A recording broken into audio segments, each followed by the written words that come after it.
মুহূর্তের সবথেকে বড় খবর উঠে আসছে মুর্শিদাবাদ জেলার ইসলামপুর থানার অন্তর্গত রানীনগর 1 নম্বর ব্লক থেকে। মদ্যপ অবস্থায় অঙ্গনারী কর্মীদের নিগ্রহের অভিযোগ। রানীনগর 1 নম্বর ব্লকের সিডিপিও অফিস ঘেরাও করে বিক্ষোভ শতাধিক মহিলা কর্মীদের। ঘটনায় ব্যাপক চাঞ্চল্যের সৃষ্টি হয়েছে মুর্শিদাবাদ জেলার ইসলামপুর থানা এলাকায়। প্রায় 3 ঘন্টা ধরে চলে এই বিক্ষোভ। অভিযোগ, মদ্যপ অবস্থায় অঙ্গনারী থেকে কেন্দ্রে পরিদর্শনে আসেন রানীনগর 1 নম্বর ব্লকের সিডিপিও সর্বানু তালুকদার। শুধু তাই নয়, কচি কাচাদের সামনেই ধূমপান করেন আধিকারিক। চাল চুরি, জাল চুরি থেকে শুরু করে প্রতিটি অঙ্গনারী কেন্দ্রের বিল আজকে দেন মাসের পর মাস।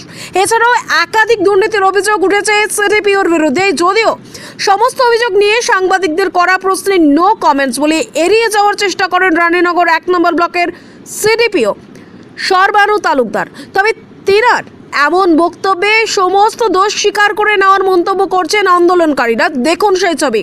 Bureau report, S Bangla.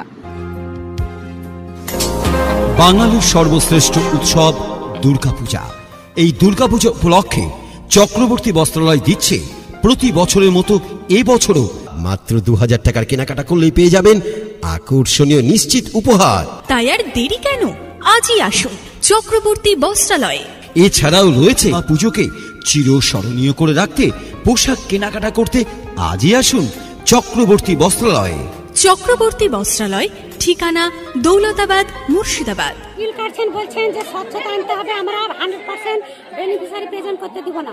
আমরা জানি আমাদের 100% আসে না, হয়তো 10% থাকে। সে 10% স্যারের আগে বস্তা থেকে 10 কেজি চাল সরিয়ে নেন, 5 কেজি ডাল সরিয়ে নেন। তার উপর বড় ওদের দুর্নীতি। যখন আইসিডিএস বিল্ডিং গুলো তৈরি করেন, আমরা জানি যে 1 লাখ টাকা আসে না, মিনিমাম 10-12 লাখ টাকা আসে। সেখানে আপনার এমন ভাবে বিল্ডিং গুলো তৈরি করেন, 2 বছরের মধ্যে জানালা খুলে চলে যায়, দরজা খুলে চলে যায়, মেঝে বসে যায়। আমরা জানতে চাই এই দুর্নীতির টাকাগুলো কে খায়, সিডিপিও সাহেব না তার ঊর্ধ্বতন কর্তৃপক্ষ? আগে ওদের তদন্ত হোক। বছরে একটা সেন্টারের জন্য 3000 টাকা আছে, ওই টাকাগুলো কি হয়? আমাদেরকে তো কোনো সরঞ্জাম দেওয়া হয় না। প্রত্যেকটা বস্তা থেকে কি চাল আর ডাল সরানো হয়? হ্যাঁ, প্রত্যেকটা বস্তা থেকে 10 কেজি করে চাল ওরা আগে চুরি করে নেয়। ওরাই চুরি করে নেয় বলতে কি আপনারাও চুরি করেন?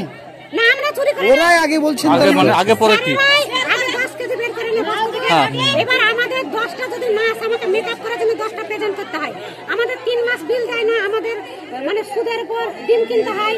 ধরেন যে পেটিতে 40-50 টাকা, তাহলে আমার 10টা কিনতে হবে। আমাদের ভাঙা আছে, পচা আছে, ডিম জিনিস ভেঙে যেতে পারে। তাহলে আমরা তো 10টা, এটা আমার গলা কাজ হিসেবে তুলতে হবে। আমরা সামান্য অনুদানে কাজ করি। ওনারা কোটি মানে লাখ লাখ টাকা বেতন পেয়ে যদি বিল্ডিং থেকে বিভিন্ন খাতে যদি চুরি করেন, তাহলে আমরা 10টা তুলে আপত্তি। আমরা হচ্ছে মেকআপ করার জন্য করি, তাহলে আমাদেরও তো পেট আছে। মানে আপনারা অ্যাটেন্ডেন্সটা বাড়ান, তাই তো? আমরা অ্যাটেন্ডেন্সটা 2-10টা বাড়াই, কারণ চালের বস্তা শর্টেজ থাকে, ডিমের দাম বাড়া থাকে, ডিম পচা থাকে, ডিম ভোলা থাকে। আমাদের 10টা বাড়াতে পারে। বলুন তো কোন খাতে চুরি নাই? আজ আমরা দেখছি যারা প্রতিবন্ধী নাই, চাল নকল প্রতিবন্ধী সেজে তারা ভাতা নিচ্ছে। যারা গান জানে না, গানের গোয়া জানে না, তারা আজ গানের সার্টিফিকেট নিচ্ছে। সরকার এগুলো দেখতে পায় না। আজ ওষুধ থেকে দুনিয়া বিক্রি করেছে। আর আইসিডিএস এর উপর এত অত্যাচার কেন? আমরা মেয়ে বলে, আমরা অবলা বলে সব জায়গায় চুরি, সেজন্য আপনারাও চুরি করছেন না? আমরা চুরি করছি না, আমাদের ওদের মেকআপটা করতে হয়। আমাদের তো দিন চলে না। মানে চুরি ওরা করার আপনারা মেকআপ দেন, তাই তো? আমাদের মেকআপ দিতে হচ্ছে, শুধু ম্যানেজ করা, আমাদের ম্যানেজ করতে। আমাদের ঝাঁটা কিনতে হয়, আমাদের ফুলো কিনতে হয়, আমাদের হাড়ি কিনতে হয়, আমাদের বাসন কিনতে হয়, আমাদের সমস্ত মেইনটেইন করতে এখান থেকে। তাহলে তো আমরা 2-10টা এদিকে করতে। আপনার নাম? আমার নাম সর্বানু আদাব। কি নিয়ে আপনাদের বিক্ষোভ? সমস্ত মেয়েদের সেন্টার চালানো বিলের বাচ্চাদেরকে যে খাবার দেওয়া হয়েছে, সেই ডিম আমরা নিজের টাকা দিয়ে কিনেছি। সেই বিলের টাকা প্রত্যেকটা ওয়ার্কারের 300টা 8টা সেন্টার, সেখানকার সেন্টার প্রত্যেকটা মেয়ের যে যেমন তার তেমন টাকা থেকেছে। কে কাটলো? স্যার কাটলো কেন? কি করার জন্য? কোথায় যাওয়ার জন্য? কি করার জন্য?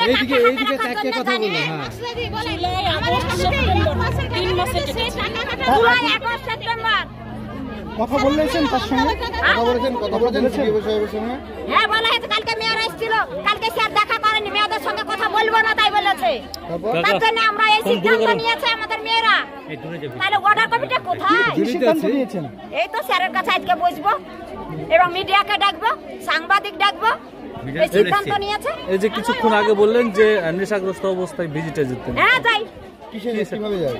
কিভাবে ভিজিটে যায়? কিভাবে ভিজিটে যাও? ওই তো এরকম ভাবি। এখানে আসলে কথা বলে না, আমরা এসে পাইনি।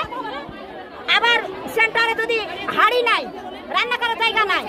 আমি বিল নিয়ে আমি দরখাস্ত নিয়েছিলাম, হাড়ি নিয়েছিলাম, তখন বলছে যে রিসিভ করতে পারবে না, আমাকে ফেরত দিয়েছে।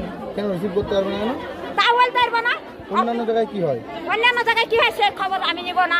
আমার স্বামী আমাকে কি করছে সেটাই দেখবো। এটা বাবা, আমরা বাচ্চাদের বাবা, স্যার হচ্ছে আমাদের বাবা। আপনার নাম? আমার নাম মাকসুদান, পাহাড়পুর অঞ্চল, মাকসুদা বিবি, কত নম্বর সেন্টার? 257।